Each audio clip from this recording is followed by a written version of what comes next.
आज यहाँ पे एकत्रित बहुत ही सम्मानित, मैं कहूँगी हमारे देश की शक्ति, सम्मानित मंच पर बैठे हमारे सभी नेतागण, भारतीय किसान यूनियन के साथी और उससे भी सम्मानित और जो है हमारी जो सारी मातृशक्ति और बच्चे आज हमारे साथ यहाँ पे हैं और सभी जितने भी इस मुहिम से जुड़े हुए साथी हैं, आप सबका बहुत बहुत आभार जो आपने ये सम्मान दिया कि इस मंच पर खड़े होकर आज आपसे दो बात कर सकें।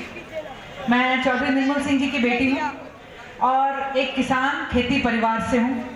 इस मुहिम को हर कोई लड़ रहा है अपने अपने स्तर पर, अपनी अपनी जगह पर, और कुछ जब आम लोगों में बैठो तो ऐसा कई बार लोग सवाल करने लग जाते हैं कि क्या मुहिम पूरी चल रही है, क्या मुहिम धीमी हो रही है, क्या मुहिम बिखर रही है। लेकिन सबसे बड़ी बात और काबिल-ए-दाद ये है कि मुहिम चल रही है, इतने महीनों के बाद भी ये मुहिम कायम है, बरकरार है, सबसे बड़ी बात। और जो आज यहाँ पर हम सब आए हैं, ये जो मुहिम है, जब कोई भी चीज आज के जमाने में बहुत देर चल लेती है तो मीडिया की हेडलाइंस बदलती है तो लोगों का ध्यान बदल जाता है, लेकिन उसमें भी आप सब अडिग हैं। इसके लिए मैं कहूंगी जो नहीं भी समझते इस मुहिम की अहमियत को, उनकी तरफ से भी आपको सलाम। इतनी बातें हो चुकी, आज मैं ये बिल्कुल भी नहीं सोचूंगी कि मैं कोई ऐसी बात करूंगी जो आपको मैं कुछ समझा सकूं या कोई नई बात कर सकूं। आप लोगों को मशाल हो, आपको मशाल की वो लौ हो जिसकी तरफ आज सारा देश देख रहा है, जिसने इस देश को रास्ता दिखाना है। मैं कुछ दो चार बातें सिर्फ वो करना चाहूंगी। एक टाइम्स ऑफ इंडिया में कुछ दिन पहले आर्टिकल आया था और मुझे विश्वास है बहुत से लोगों ने वो पढ़ा नहीं। एक IIT के हमारे बुद्धिजीवी थे वेदव्रत जी, अमेरिका में जाके उन्होंने कहा कि अमेरिका जो है हमसे 40-50 साल आगे है। आज जब आपको लोग कहते हैं कि हम विकास करेंगे, हम आगे बढ़ेंगे, तो कहीं ना कहीं उनका जो इशारा है वो इस तरफ होता है कि हम देश को अमेरिका जैसा बना देंगे। उन्होंने साथ में उनके एक नासा के साइंटिस्ट थे, नासा वो जो ऑर्गेनाइजेशन है जो स्पेस में सारे के सारे लॉन्च में व्हीकल भेजते हैं, और साथ में एक फिल्म मेकर और कुछ और बुद्धिजीवी इकट्ठे होके 10,000 किलोमीटर की एक उसमें निकले सड़क की यात्रा पे कि हम जाके देखें कि आज अमेरिका का किसान और खेती और किसानी कैसी है। और जो उनकी स्टडी से, जो उनके उस सफर से निकल कर आया, मैंने अखबार में पढ़ा, बहुत से लोगों ने पढ़ा, मैंने सोशल मीडिया पे देखा, पर शायद से बहुत से लोगों को आप कितनों तक पहुंची बात, कितनों नहीं।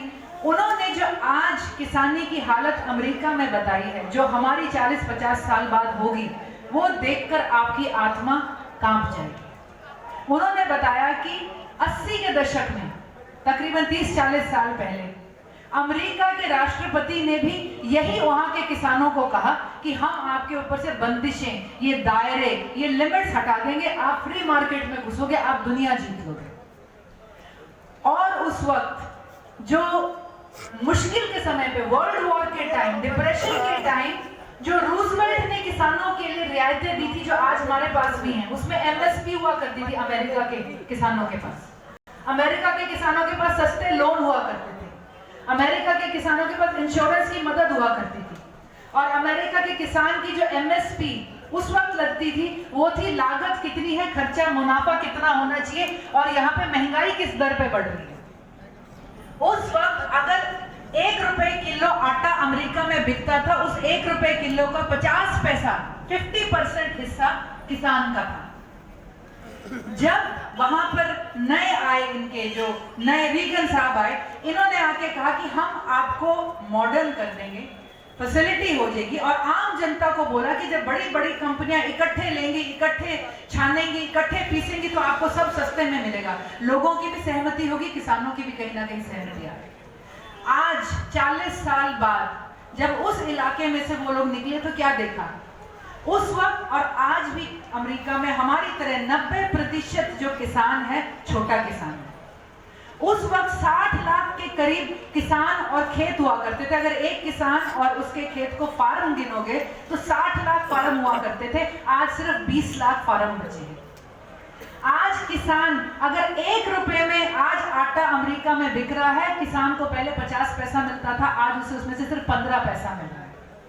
आज बेरोजगारी और भूखमरी और बच्चे हो जिनके पास खाना पूरा नहीं पड़ रहा, आज अमेरिका में पड़े हुए हैं।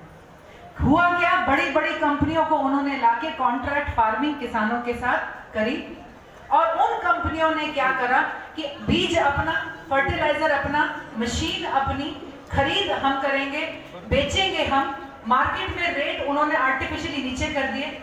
जब कॉन्ट्रैक्ट में जमीनें आ गई तो उसके ऊपर ना CLU होना है, ना अलग से प्रोजेक्ट बिकना है, जमीन के रेट पिट गए। किसानों के पास कुछ नहीं बचा। जो खानदानी पुश्तैनी खेती करते आ रहे थे, वो किसान आज वहां पर 12 घंटे की किस्त लगाते हैं अपनी फैक्ट्रियों में जाके। और ये कोई सरप्राइज की बात नहीं, इस सरकार ने पिछले साल 12 घंटे फैक्ट्रियों में काम करने की जो है उसका प्रपोजल डाल दिया है। आज 70% अमेरिकी सरकार का बजट सिर्फ 20% किसानों को मिल रहा है। बड़ी कंपनी को सब मिलेगा, चाहे लोन है, चाहे रियायत है, चाहे माफी है, छोटा किसान वो पुगा ही नहीं सकता। कंपनियों ने किसानों की लागत महंगी कर दी क्योंकि बीज कितने पे बेचना है उन पे डिपेंड करता है। उनकी इनकम घटा दी क्योंकि आपसे खरीदेंगे कितने में, वो भी उनके ऊपर डिपेंड करता है। इन सारी चीजों को करते हुए आज किसान मरा।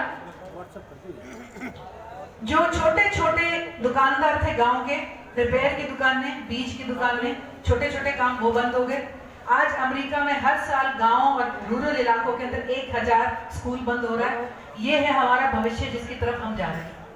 ये जितने ज्यादा लोग समझेंगे वो समझेंगे आज ये लड़ाई सिर्फ 36 बिरादरी की जो है ना, एक गांव से जुड़ी हुई लड़ाई नहीं है। आज ये हर एक के रोजगार की, हमारे देश की, हमारे जो है हमारी जड़ की एक तरह से लड़ाई है। आप सब यहाँ पर खड़े हैं, आपको सलाम। आप आगे बढ़ते रहिए।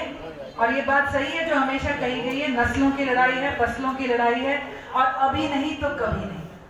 हम यही कह सकते हैं कि इस लड़ाई में जो देशवासी समर्थन दे सकता है, आज उसे खड़ा होना है। किसान बचेगा तो हमारा देश बचेगा। आप सबको, किसान यूनियन को, आपके नेताओं को, आपके साथियों को, सारी माताओं को, बच्चों को बहुत बहुत धन्यवाद देश की तरफ से।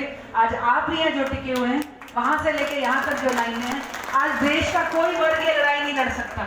टीचर छोड़ के नहीं आ सकती, दुकानदार दुकान बंद करके नहीं आ सकता, बिजनेसमैन फैक्ट्री बंद करके नहीं आ सकता। आप ही लड़ सकते हो और आप ही को आशीर्वाद है देश का। और जिस शांति पूर्वक सहज भाव से आपने करा है, विजय जरूर हमारी होगी। समय लगेगा पर समय हमारे साथ चलेगा। आप सबका बहुत बहुत धन्यवाद। बहुत बहुत धन्यवाद।